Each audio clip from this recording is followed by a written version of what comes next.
Desember 2020. Tidak ada yang menyangka bahwa hari itu adalah hari yang sangat membahagiakan. Bagaimana tidak, seketika pukul 1 siang kami mendapat kabar yang sangat mengagetkan. Tidak ada satupun dari kami yang mengetahui bahwa kabar yang ditunggu-tunggu akan muncul pada siang itu. Ya, pengumuman kelulusan UKM PPD bagi para calon dokter batch November 2020 keluar siang itu. Udah keluar? Kita keluar? Iya, serius.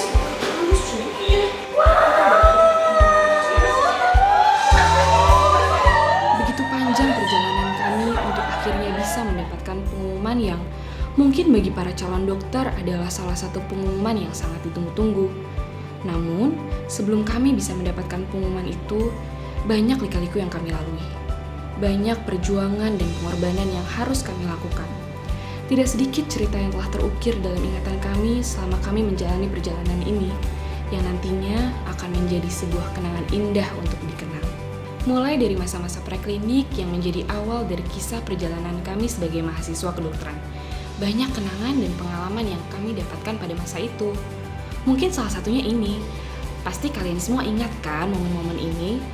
Berebutan untuk melihat kadaver, naik kursi, dempet-dempetan, syukur-syukur bisa melihat jelas dari atas kursi. Banyak yang sampai gak bisa nafas, udah harus menahan pedihnya bau formalin, belum lagi sesek karena harus dempet-dempetan melihat kadaver. Tapi kami semua rela dan mau melakukan itu semua, agar nantinya kami bisa mewujudkan impian kami untuk menjadi seorang dokter. Tidak hanya itu, kami juga berlatih untuk memeriksa dan melakukan tindakan sebelum nantinya kami terjun langsung menangani pasien. Sehingga kami harus belajar bersungguh-sungguh saat kami mengenyam pendidikan kedokteran. Walaupun begitu, pasti setiap dari kami punya caranya masing-masing dalam belajar. Misalnya ada yang sangat ambisius dan penuh semangat untuk mencatat setiap penjelasan dari dosen. Ada juga yang suka sekali bermain dengan manekin, entah karena ingin langsung mempraktikkan, atau alibi aja kali ya untuk menghilangkan rasa bosan di ruang skillab. Oh iya, dan pasti ada aja yang kerjaannya pinjem jas lab orang lain karena lupa bawa punya sendiri. Ada-ada aja, namanya juga mahasiswa, ada aja tingkahnya.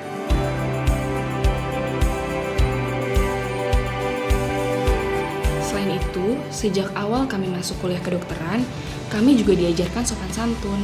Kami diajarkan beretika dan diajarkan untuk saling menghormati. Karena untuk menjadi seorang dokter, tidak hanya teori yang kami perlukan, tapi kami juga harus menjadi dokter yang terhormat dan bersusila sesuai dengan martabat pekerjaan kami sebagai dokter. Dan kami nantinya akan menjadi sejawat. Dan kami juga dilatih untuk presentasi menjelaskan berbagai macam kasus agar kami berbekal ilmu yang cukup sebelum menghadapi keadaan yang sesungguhnya. Waktu terus berjalan. Tidak terasa separuh perjalanan kami telah kami lewati, dan begitu bahagia rasanya akhirnya kami menyandang gelar sarjana kedokteran. Tapi, ini bukan akhir dari perjalanan kami, namun awal dari sebuah kisah, sebuah perjuangan dan pengorbanan untuk mendapat gelar dokter.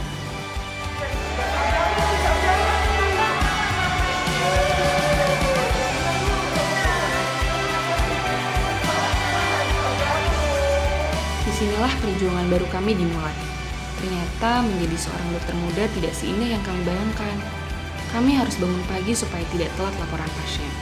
Terkadang kami juga harus observasi pasien setiap 1 jam. Bahkan ada yang setiap 15 menit. Sampai akhirnya kami harus merelakan tidur kami. Atau jangan sampai kami kehilangan jejak konsulen kami untuk visit pasien di bangsal. Tapi itu semua agar kelak kami tahu bagaimana manis dan pahitnya sebuah tanggung jawab. Agar kelak kami bisa menghargai letihnya sebuah perjuangan dan tahu bagaimana pentingnya kedisiplinan dalam menjalankan sebuah profesi dokter.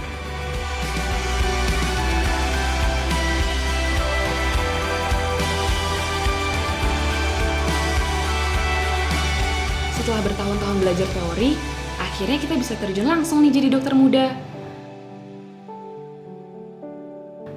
15 tase ya? Bisa pasti, let's go!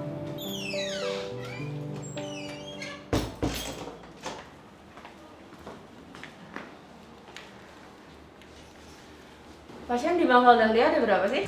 Aduh, ada 40 nih, kok tiba-tiba banyak ya? Semua sarapan gue masih kosong. Siapa sih yang jaga semalam? Gue nih, aduh maaf ya, gue kalau jaga malam bau banget. Banget lah ya kalian, gue sih poli, masih bisa nyantai. Udahlah, kita sekarang ke pos masing-masing aja yuk. Ntar kalau ada yang butuh bantuan, ngomong aja di grup. Ya gini deh ngejalanin koas, pinginnya sih selalu semangat, tapi kok pas ngejalaninnya berat ya. Buruan dokternya visit. Walaupun setiap hari pasti hektik kayak gini, tapi di saat-saat seperti inilah kita bisa dapat banyak ilmu dari semua konsulen dan juga pasien-pasien yang kita periksa setiap harinya. Akan jalan dulu yuk. Udah ganti baju yuk.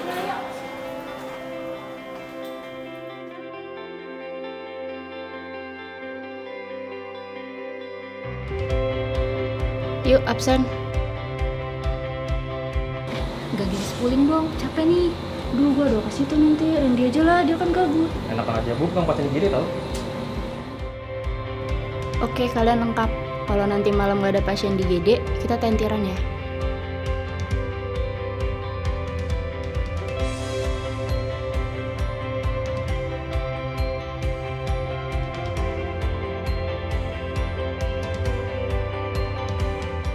Ilmu yang kita dapat saat koas memang tidak mengenal waktu. Terkadang kami harus belajar jam 7 pagi. Terkadang jam 4 sore, atau bahkan jam 2 pagi. Maaf dok, kami sedang mencari ruangan untuk tentiran. Oh, pakai aja, kita udah selesai kok. Terima kasih dok.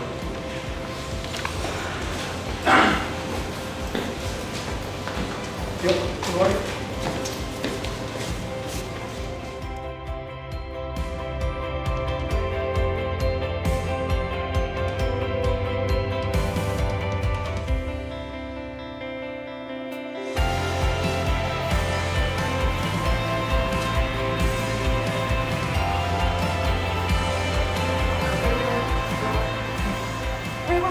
Itu ada pasien itu dikejar ya. Wah, ini udah tinggi. Aduh, pasien kejang terus tiap hari kayak gini. Aduh, gimana dong? Mana coba sendiri lagi. Udah, capek gue. Gitu dulu. Oke.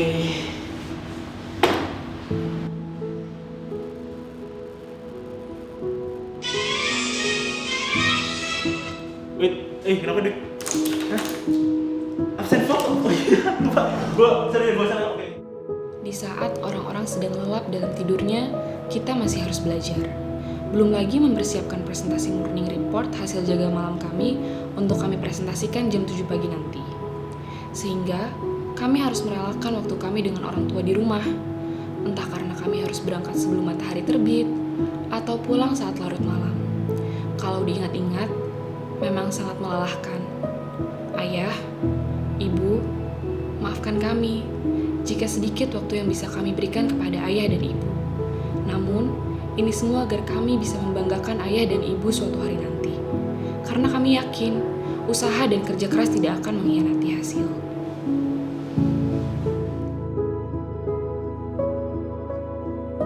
Entah telah berapa ratus atau mungkin ribuan ujian, jaga malam, laporan kasus, dan presentasi pasien yang telah kami hadapi.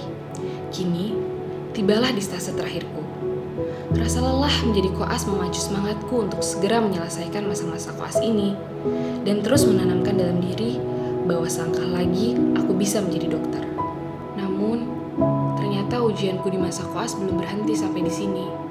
Karena tiba-tiba koasku harus diperpanjang karena pandemi dan aku diharuskan untuk koas online. Ya, masih terkait COVID-19, berikutnya kita akan pantau Anda kembali di kabar pandemi Corona pemirsa. Hari ini 5 Oktober 2020 jumlah pasien terkonfirmasi positif COVID-19 virus corona di Indonesia terus bertambah. Saudara, hari ini kasus positif corona Indonesia kembali mencatat rekor naik. Kasus baru ini bahkan terlampau cukup jauh dibanding. Imbauan agar masyarakat Selamat siang dok. Ya, selamat siang dek.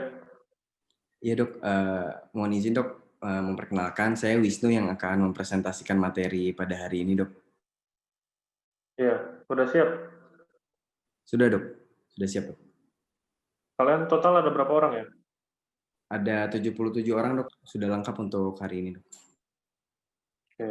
Saya masih di poli ya, jadi nanti presentasinya cepat saja, poin-poin yang jelaskan. Itu tolong semuanya on cam ya, kameranya dinyalakan. Baik dok, sudah dok. Saya mohon izin untuk share screen-nya ya dok. Ya, silakan. Baik dokter, terima kasih dok.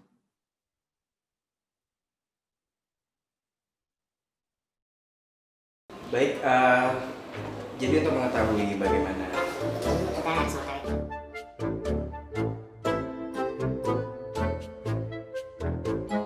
Itu saya lihat masih ada yang belum nyalain kamera ya.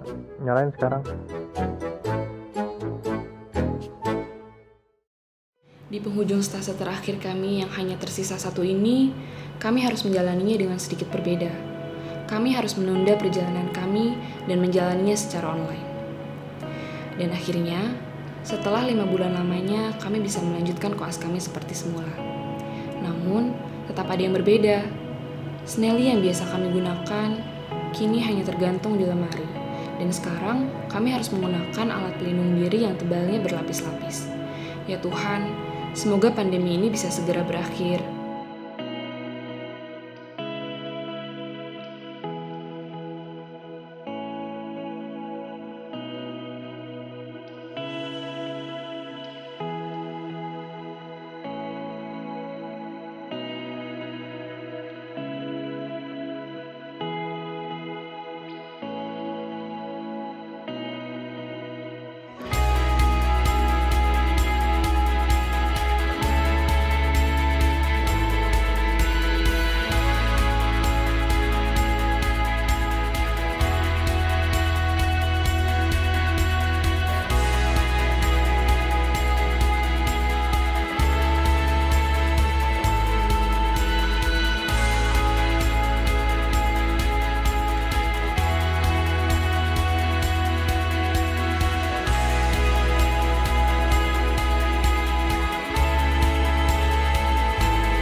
Hari ini hari terpenting kami selama 6 tahun sekolah.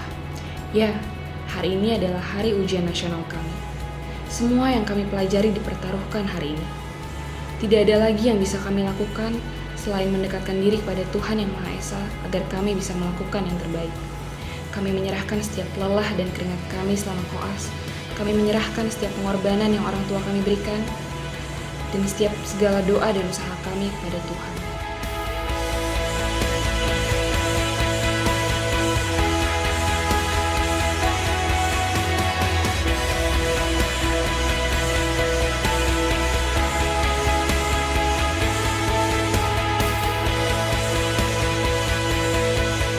Tidak mudah bagi kami untuk akhirnya bisa pada titik ini.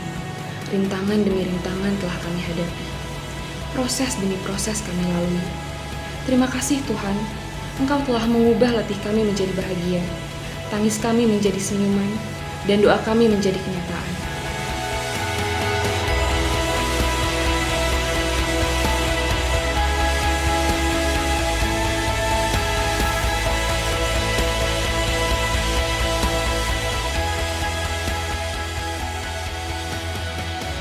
Akhirnya, setelah hari ini tiba, kami akan bersumpah untuk membaktikan hidup kami guna perikemanusiaan dan menghormati setiap hidup insani.